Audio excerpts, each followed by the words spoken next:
আমার আল্লাহ পাকের কি খেলা, আইরে কি গটিল কারবালা। হাসন শহীদ জোহরেতে, হাসন শহীদ জোহরেতে, হোসেন শহীদ কারবালা।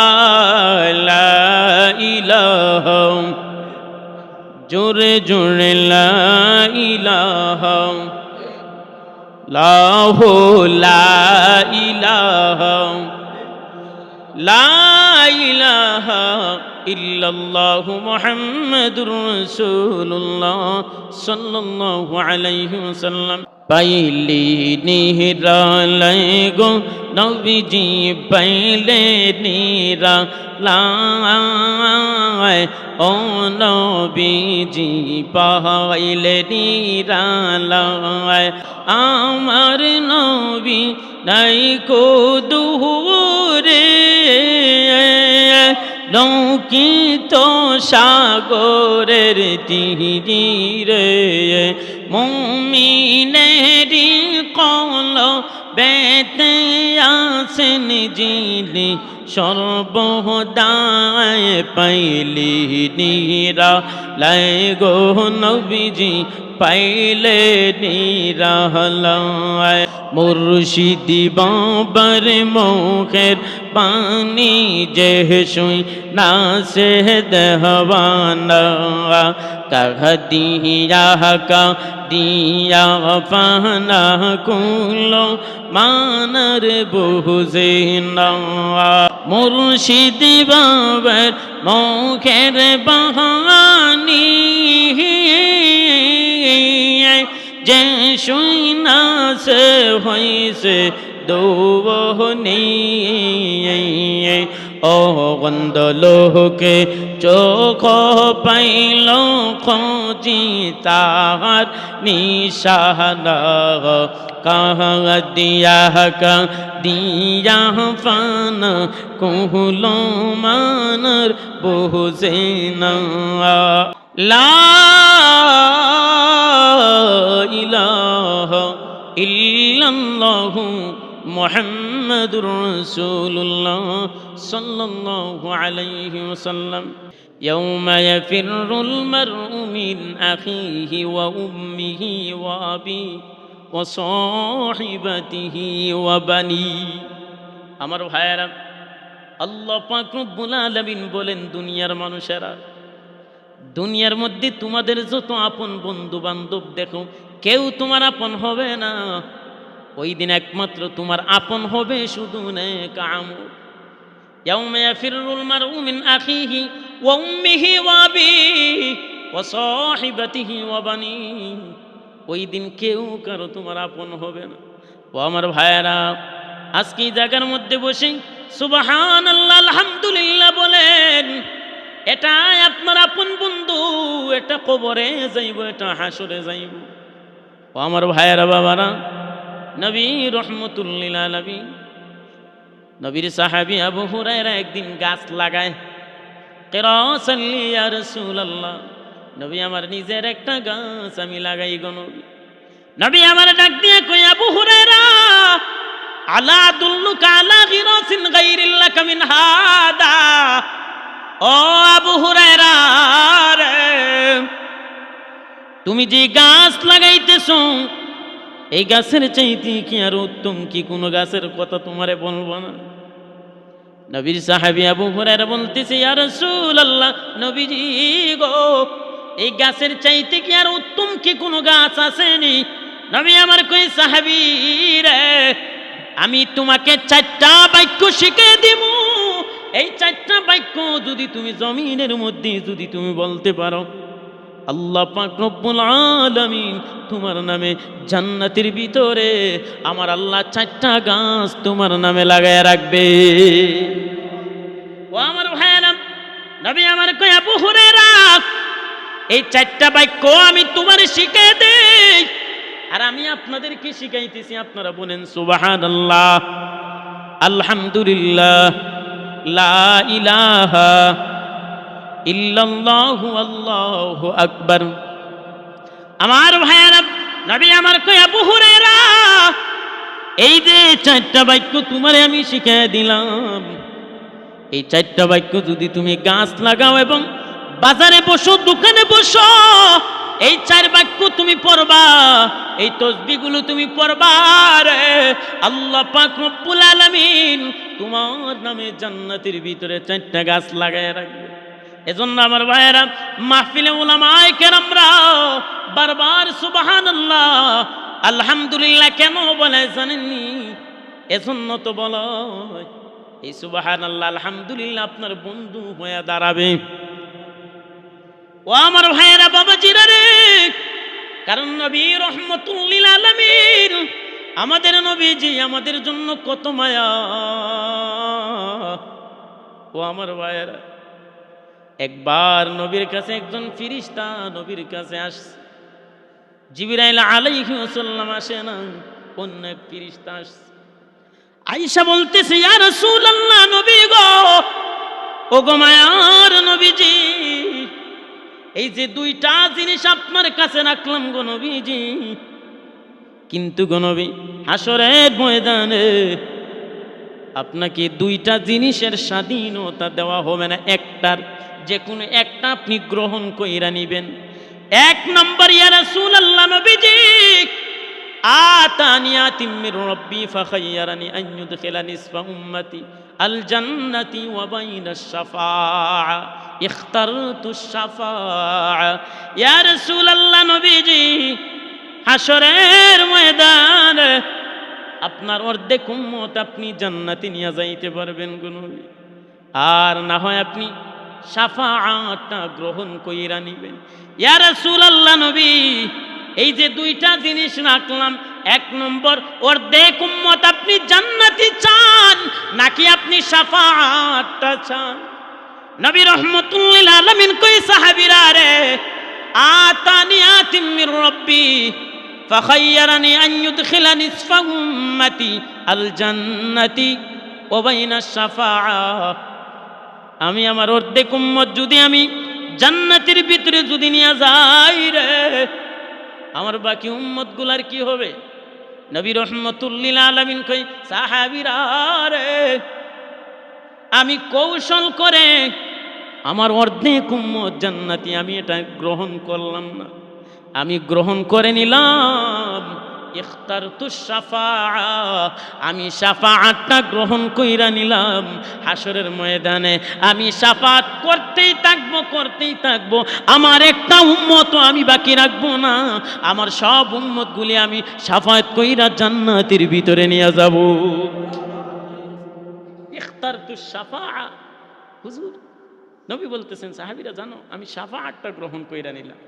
তারপরে আসেন আমার ভাইয়ারাম, নবী আমার কই সাহাবীরা রে, শুধু কি তাই আমি নিজে কি শাফায়াত নিছি? না না, আমার উম্মতের উলামায়ে কেরাম আল্লাহর ওলিগণ ইয়াশফাউ ইয়াউমাল কিয়ামা, ওই কিয়ামতের ময়দানে আল আম্বিয়া, আম্বিয়াগুন যারা, আল আম্বিয়া ওয়াল উলামা, উলামায়ে কেরাম যারা, সুম্মা শুহাদা, উলামায়ে কেরামরা আল্লাহর ওলিরা, আমি তাদের হাতেও শাফায়াতের চাবি দিয়া দিমু, তারাও মানুষ শাফায়াত কইরা জান্নাতের ভিতরে নিয়ে যাবে। কন্যা সুবহানাল্লাহ। যদিও কারেন্ট নাই, তারপরেও কষ্ট হইলেও সমস্যা না, আস্তে আস্তে যেহেতু আইসি দূরের থেকে, সিলেট থেকে। এই যে মাসুক রহমান জালালি ভাই আমার খুব অত্যন্ত মহব্বতের বন্ধু মানুষ। ও আমার ভাইয়েরা, তবে কিন্তু একটা জিনিস আমি নামাজ সালাম পিরানোর পরই দেখলাম, একটা আমল আপনাদের দেখে আমার এতটা ভালো লাগছে জানেন। সালাম পিরানোর পরই জালালি হুজুর একটা আয়াতুল কুরসিটা পড়ছে না হুজুর, আয়াতুল কুরসি, আয়াতুল কুরসির ফজিলত জানেন? এখন আসেন আমার ভাইয়েরা, নবী বলেন, মান ক্বারা আয়াতুল কুরসি দুবুরা কুল্লি সালাতিন মাকতুবা লাম ইয়ামনাহু মিন দুখুলিল জান্নাহ ইল্লাল মাউত। আমার ভাইয়েরা, নবী আমার কই সাহাবীরা রে, মান ক্বারা আয়াতুল কুরসি, কোরআনুল কারীমের মধ্যে আয়াতুল কুরসি নামে একটা আয়াত আছে। দুবুরা কুল্লি সালাত, তোমরা প্রত্যেক সালাত নামাজের পর এই আয়াতুল কুরসি যদি তোমরা তিলাওয়াত করো রে, দুবুরা কুল্লি সালাতিন মাকতুবা লাম ইয়ামনাহু মিন দুখুলিল জান্নাহ ইল্লাল মাউত। তোমরা মরবা বাকি আছে, আর মাওলার জান্নাতে যাইতে তোমাদের দেরি না। তোমাদের শুধু মরাটা বাকি আছে আর কি। মরাটা শেষ হইলে মিন দুখুলিল জান্নাহ ইল্লাল মাউত, মরাটা বাকি আছে, আর নাইলে সুজা মাওলার জান্নাতে চলে যাইবা। আয়াতুল কুরসির এত ফজিলত, এজন্য প্রত্যেক ফরজ নামাজের পর আমি দেখলাম হুজুরে আয়াতুল কুরসি পড়তেছে। আহা, এই আয়াতুল কুরসি পড়বেন ইনশাল্লাহ। আমার ভাইয়েরা, যেহেতু সময় কম আর এই গরমের মধ্যে সংক্ষেপে ইনশাল্লাহ আরও দুই একটা হাদিস বইলে বলছিলাম, ভাবছিলাম অন্য আলোচনার দিকে যাবো। যেহেতু কারবালার আলোচনা করলে অনেক সময়ের দরকার, এলে শুধু হাদিস কয়েকটা বইলেই আমি শেষ করে দেব, অসুবিধা নাই তো। একটু দূরে বানান, আল্লাহুম্মা সাল্লি আলা সাইয়্যিদিনা মাওলানা মুহাম্মদ ওয়া আলা আলি সাইয়্যিদিনা মাওলানা। আমার ভাইয়েরা, এই যে একটু আগে আমরা মিলাদ শুরু খুতবার পরে যে জিকির করলাম, অনেকে এই জিকির নিয়ে কিন্তু অনেক ঠাট্টা করে, আছে না নাই? এখন একটা হাদিস শুনে আমার ভাইয়েরা, তিরমিজি শরীফের 3375 নম্বর হাদিসের বর্ণনা। নবীর সাহাবী হযরতে আব্দুল্লাহ ইবনে বুসরিন রাদিয়াল্লাহু তাআলা আনহুর বর্ণনা। এক ব্যক্তি নবীর সামনে আসছে, গ্রাম্য সাহাবী আর কি, নবীর সামনে এসে বসছে। বসার পর বলতেছে, ইন্না শরাইয়াল ইসলাম কাদ কাসুরাত আলাইয়া। হুজুর, ইসলামের এত বিধি বিধান গো নবী আমি মনে রাখতে পারি না। আখবিরনি বিআমাল, এমন একটা আমলের কথা বলেন, আতাশাব্বাসু বিহি, যে আমলটা আমি সব সময় করতে পারি, আর এই আমলটা আমাকে জান্নাত পর্যন্ত পৌঁছায়া দিবে। ও আমার ভাইয়েরা, নবী আমার কই সাহাবীরা রে, নবী রহমাতুল লিল আলামিন জিব্বা মুবারকের মধ্যে আমার নবী যে হাতটা লাগায়া, নবী আমার ডাক দিয়া কই সাহাবীরা, লা ইয়াজালু লিসানাকা রাতবাম মিন যিকিরিল্লাহ, তোমার জিহ্বাটা যেন সব সময় আল্লাহর জিকিরে যেন তরুতাজা হয়ে যায়, এই আমলটা তোমাকে জান্নাত পর্যন্ত পৌঁছায়া দিবে। আর একটু জোরে বলেন সুবহানাল্লাহ। ও আমার ভাইরা, কিছু হাদিস কতটা বলি, অসুবিধা নাই তো? একটা হাদিস বইলে, যেহেতু গরম তো আমার ভাইয়েরা, ম্যাক্সিমাম ওই আমি প্রোগ্রামে মাহফিলগুলাতে বেশিরভাগই নিম্নে কম হইল, এক একটা যখন 1 ঘন্টা কোনো মাহফিল করি কমপক্ষে 50টা আগে হাদিস বলি। যদি 2 ঘন্টা বয়ান করি যে মাহফিল, কমপক্ষে 100টা হাদিস আগে উল্লেখ করি। তারপরে বর্তমান যে যুগ আইছে, এখন তো বাংলা বক্তার অভাব নাই। ঠাকুরমার জুরির গল্প গাইতে গাইতে গাইতে গাইতে দেখবেন এই নরসিংদী এক বক্তা 1.5 ঘন্টা ওয়াজ করছে, কি একটা অলির ঘটনা গাইছে। পরে সাধারণ ফুলাকে, হুজুর যে অলির ঘটনা গাইলেন, এই অলির নাম কি? ওর নাম কই তারে না, কই সিলসিলা কি, কই ও অমুক অলি। শিক্ষিত ফুলা তো পরে জাতাটা যখন ধরছে, কই হুজুর আমরা মোবাইলে শুনছি, শুই না মুখস্থ করছি আর কি, কইতাছি আর কি। আমার ভাইয়েরা, এজন্য আমার মুর্শিদ কাবলা বাবা অলিউল্লাহ আশিকি হুজুর সবসময় বলতো, খবরদার একটা মাহফিলে যখন বয়ান করবা, নিম্নে কম হইলে 1 ঘন্টার মধ্যে 20টা হাদিস তুমি আগে তিলাওয়াত করার চেষ্টা করবা, জনগণকে শোনায় দিবা, এটা থেকে মানুষ হেদায়েত হবে। আমার ভাইয়েরা আসে, তারপরে আমি যেহেতু নেক আমল নিছি, এটা নিয়ে কথা বলি। আয়াত কিন্তু নিছিলাম শহীদ সম্পর্কে, ভাবছিলাম হয়তো কারেন্ট আয়সা পড়বো। এখন যেহেতু হুজুরে দেন লাইট দইরা রাখছে কিন্তু অলরেডি, এটা একটা কষ্ট হইতাছে। উনি যে আসছে কিন্তু বড় মাপের একজন আলেম হই কিন্তু। আমার ভাইয়েরা আসেন, যেহেতু আমল নিছি, এখন আসেন আমার ভাইয়েরা, সূরাতুল গাশিয়ার মধ্যে আল্লাহ পাক রব্বুল আলামিন বড় ভয়ঙ্কর ভয়ঙ্কর কথাগুলা বললেন। ভয়ঙ্কর কথাগুলা বলার পর আল্লাহ পাক রব্বুল আলামিন সূরা গাশিয়ার প্রথম অংশ খুব ভয়ঙ্কর অবস্থা। হাল আতাকা হাদিসুল গাশিয়া, কিয়ামতের ভয়াবহ। উজুহুন ইয়াউমাইদিন খাশিয়া, মানুষগুলো সব নিচের দিকে থাকবে। আমিলাতুন নাসিবা, বিপর্যস্ত ক্লান্ত মানুষগুলা হাসরের ময়দানে অবস্থা দিকে বড় ভয়ঙ্কর অবস্থা থাকবে, ক্লান্ত হয়ে থাকবে। তাসলা নারান হামিয়া, উৎপত্ত তারা আগুনের ভিতরে ডুববে। তুসকা মিন আইনিন আনিয়া, টকবগে গরম ঝর্ণার পানি তাদেরকে খাওয়ানো হবে। এটা কেমন ঝর্ণার পানি? যখন মুখ দিয়ে পান করবে পেটের নাড়িবুড়ি গুলা পিছনের রাস্তায় বাইর হইতে থাকবে। তুসকা মিন আইনিন আনিয়া। এরপরে লাইসা লাহুম তাআমুন ইল্লা মিন দরিব, জাহান্নামীদেরকে দরিক খাদ্যটা দেওয়া হবে। এই দরিক খাদ্যটা যখন খাইবে, ওলা ইয়ারতাফিল আল ফাম, পেটেও যাবে না, ওলা ইয়ারতাফিল আল বাতনা, মুখেও আসবে না, গলা আটকিয়ে থাকবে। আর এই দরিক খাদ্যটা কেমন হবে? নবী বলতেছেন এটা লাশ পচে গেলে যেমন দুর্গন্ধ তেমন হবে। পৃথিবীর যত তিতা আছে এর চেয়ে বেশি তিতা হবে। লাইসা লাহুম তাআমুন ইল্লা মিন দরিব। এই ভয়ঙ্কর কথাগুলা বলার পরে এখন কি বলতেছেন আল্লাহ শুনেন। উজুহুন ইয়াউমাইদিন নাঈমা। ও আমার ভাইয়েরা বাবারা, আল্লাহ পাক রব্বুল আলামিন সূরাতুল গাশিয়ার অর্ধেক অংশ বড় ভয়ঙ্কর কথাগুলা মানুষদের জানায় দেন, আর অর্ধেক অংশ থেকে আল্লাহ পাক রব্বুল আলামিন বলেন উজুহুন ইয়াউমাইদিন নাঈমা। ও আমার ভাইয়েরা, নবীর আল্লাহ পাক রব্বুল আলামিন কয় হাসরের ময়দানে আমার কিছু উম্মত তারা, আমার কিছু বান্দা নবীর উম্মত আমার বান্দাগুলা তারা নিয়ামতে পরিপূর্ণ থাকবে রে। তাদের চেহারাগুলা নূরে জলমল জলবল করতে থাকবে। এই উম্মতগুলা কারা? এই যে পিছনে যে ওয়াজগুলা করছিলাম, যে হাদিসগুলা বলছিলাম, এগুলোর সাথে মিলাই এই কথাগুলা বলতেছি। উজুহুন ইয়াউমাইদিন নাঈমা, তারা নিয়ামতে পরিপূর্ণ থাকবে। এটা কোন উম্মত? লিসাইহা রাদিয়া, তাদের প্রতি আল্লাহ রাজি এবং খুশি হয়ে যাবে। এটা কোন উম্মত জানেননি? 5 ওয়াক্ত নামাজ যারা আদায় করছে, ওযু বানায়া মুখমণ্ডলগুলা যখন দৌত করে, নবী আমার কই সাহাবীরা রে, উজুহুন ইয়াউমাইদিন নাঈমা, ওই হাসরের ময়দানে ওযুর জায়গাগুলা নূরে জলমল জলমল করতে থাকবে। নবীর সাহাবীর, নবী একদিনে কবরস্থানে দাঁড়ায়, নবী কান্না করতেছে। সাহাবীরা বলে হুজুর আপনিও কান্দেন? বলে হ কান্দি। বলছে হুজুর কেন কান্দেন? নবী আমার কই সাহাবীরা, আমার ওই উম্মতগুলার কথা আমার বেশি মনে পড়ছে। সাহাবীরা বলে ইয়া রাসূলুল্লাহ, নবী গো আপনার কোন উম্মতগুলার কথা গো নবী মনে পড়ছে? নবী আমার কই সাহাবীরা, আমার যেই উম্মতগুলো এখনো পর্যন্ত জমিনের মধ্যে আসে নাই, বহু পরে তারা জমিনে আসবে। সাহাবীরা বলল ইয়া রাসূলুল্লাহ, আপনার এই উম্মতগুলাকে আপনি হাসরের ময়দানে তার আগে কেমনে চিনবেন গো নবী?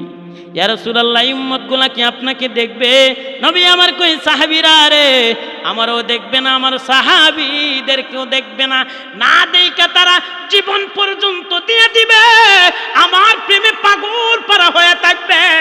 নবী রাহমাতুল লিল আলামিন হাদিসের মধ্যে বলেন লা তাজালু তাইফাতুম মিন উম্মতি দাহিরিনা আলাল হাক্কি তাহিরিনা লিআদুইহিম বালি আদুইহিম কাহিরিনা। আমার ভাইয়েরা, নবী আবার কই লা তাজালু তাইফাতুম মিন উম্মতি, আমার ওই উম্মতগুলো এমন থাকবে আলাল হাক্কি, তারা হকের উপর বড় অটল থাকবে, জীবন পর্যন্ত দিয়া দিবে, তারপরে তারা ঈমান ছাড়বে না। আর আমরা এমন মুসলমান 5 টাকার লিগার সার বিনিময় ঈমান বিক্রি কইরা দেন, ঠিক না? বাজারে বইয়া 5 টাকার লিগার চা খাইয়া ইমাম সাহেবের বিরুদ্ধে কথা কয়, নবীর বিরুদ্ধে কথা কয়, নবীর আহলে বায়াতের বিরুদ্ধে কথা কয়, কিন্তু হে কিছু কইতারে না, জানেননি 5 টাকার লিগার চা খাইছে, ঠিক না? 5 টাকার লিগার চা খাইয়া বান্দা ঈমান বিক্রি করছে। কিন্তু নবী আমার কই সাহাবীরা, কিছু উম্মত আছে তারা গোটা দুনিয়া দিলেও তারা নিবে না। এজন্য আমার ভাইয়েরা বাবারা, দেখেন আজকে গোটা দুনিয়া যত মুসলিম অনেক কান্ট্রি আছে যেটা আমেরিকার কাছে বিক্রি হয়ে গেছে, কিন্তু ইরান এমন একটা রাষ্ট্র যেটা বিক্রি হয় নাই, কিন্তু ইমানের উপরে এত অটল ছিল। কিন্তু জানেন ইমামে আজম আবু হানিফা রহমতুল্লাহ আলাইহি, যিনি আমাদের মাযহাবদের যে ইমাম, এই ইমামের বাড়ি কোন জায়গায়? এই ইরানেই। ইমাম বুখারী রহমতুল্লাহ আলাইহি, উনারও জন্মস্থানও কিন্তু ইরানে, কিন্তু রাশিয়া চেচেন এলাকাতে ইমাম বুখারী রহমতুল্লাহ আলাইহি যিনি হাদিস সংকলন করছিলেন দীর্ঘদিন এবং মদিনাতে নবীর রৌজাতেও ছিলেন, কিন্তু উনার বাল্যকাল জিন্দেগি উনি কাটাইছেন রাশিয়ার চেচেন এলাকায়, ইমাম বুখারী রহমতুল্লাহ আলাইহি। আর ইমামে আজম আবু হানিফা রহমতুল্লাহ আলাইহির জন্মস্থানও কিন্তু ইরানেই। আমরা যেই মাযহাবের অনুসারী আজকে আমার ভাইয়েরা আসেন, যেই কথা আপনাদের সামনে বলছিলাম আর সামনে আগায় লাভ নাই। নবী রহমতুল্লাহ আলামিন তখন বলতেছেন, সাহাবীরা বলে, হুজুর এই উম্মতগুলারে কিভাবে চিনবেন? আমার ভাইয়েরা, নবী আমার কই সাহাবীরা রে, যে উম্মতগুলা পাঁচ, নবী উদাহরণ দেয় সাহাবীরা, মনে করো কারো সাহাবীর 100 উট আছে, 100 উটের ভিতরে একটা সাদা চান কপালি উট, এটা 100 উটের ভিতরে কি তোমরা চিনবানি, বার করতে পারবানি? সাহাবীরা বলতেছে, ইয়া রাসূলুল্লাহ, নবী গো 100 উটের ভিতরে সাদা চান কপালি উট বার করতে আমাদের কোনো কষ্ট হবে না, ইয়া রাসূলুল্লাহ আমরা তাড়াতাড়ি বার করতে পারবো। নবী আমার কই সাহাবীরা, ওই হাসরের ময়দানে তোমরা 100 উটের ভিতরে একটা সাদা চান কপালি উট তোমাদের বার করতে যদি কোনো কষ্ট না হয়, হাসরের ময়দানে আমার ওই উম্মতগুলা যারা হকের উপর বড় অটল ছিল, যারা ইমানের উপর বড় অটল ছিল, 5 ওয়াক্ত নামাজি মুত্তাকি দিনদার, 100 উটের ভিতরে যেমন সাদা চান কপালি উট জলমল জলমল করতে থাকবে, সবার আগে চিনবে। ওই হাসরের ময়দানে চান কপালির মতো আমার ওই উম্মতগুলাকে তাদের চেহারা সবগুলা নূরে জলমল করতে থাকবে। আর আমি নবীজি দেখতে আমার কোনো কষ্ট হবে না, আমি সহজে আমি নবীজি চিনিয়ালাম।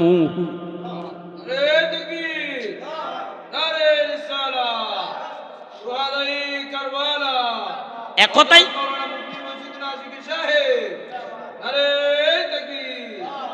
একতাই আল্লাহ পাক রব্বুল আলামিন বলেন, উজুহুন ইয়াউমাইদিন নাঈমা, হাসরের ময়দানে আমার উম্মতগুলা কিছু নিয়ামতে পরিপূর্ণ থাকবে। লিসাইহা রাদিয়া, আমি তাদের উপর রাজি এবং খুশি হয়ে যাব। ফি জান্নাতিন আলিয়া, আমি আল্লাহ তাআলা তাদের জন্য আলিয়া নামক জান্নাত আমি আল্লাহ রেডি রাখছি।